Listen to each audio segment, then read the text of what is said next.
Today marks Transgender Day of Remembrance, honoring transgender persons lost to violence.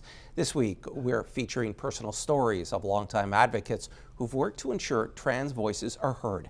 CTV's Angela Gemmell has the story, and a warning: this story deals with suicide.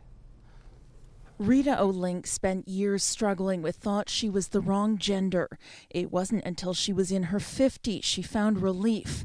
A revelation, she says, came after a desperate prayer. You either take this away from me by the time I go to bed tonight, or show me there's something good in it. Well, I think we can see how God answered that prayer. And for the last 20 years, she says she's been living as her true self, a woman.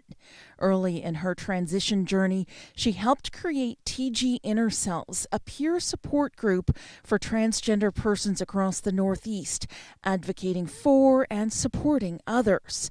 But resources were limited at that time. It started very small, next to nobody coming at first. Word of mouth needed to spread, and also trust needed to grow. There was no support, so we became the support. Her struggle wasn't just one of identity or social pressure.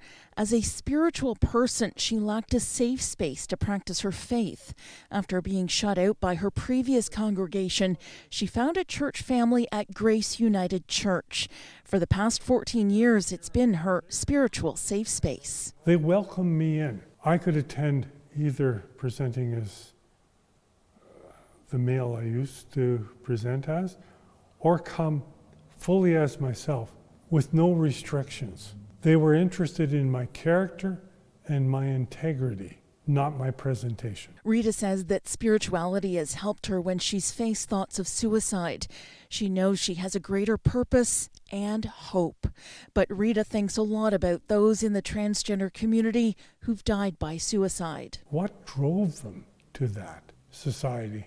All that discrimination, that oppression, that judgment. Can't see a path forward. Life is so hard to live. We just can't do it anymore. November 20th is Transgender Day of Remembrance, a time to honor transgender persons who've been murdered, died under suspicious circumstances, or by suicide. Rita will be thinking about one friend in particular. Her name is Melissa.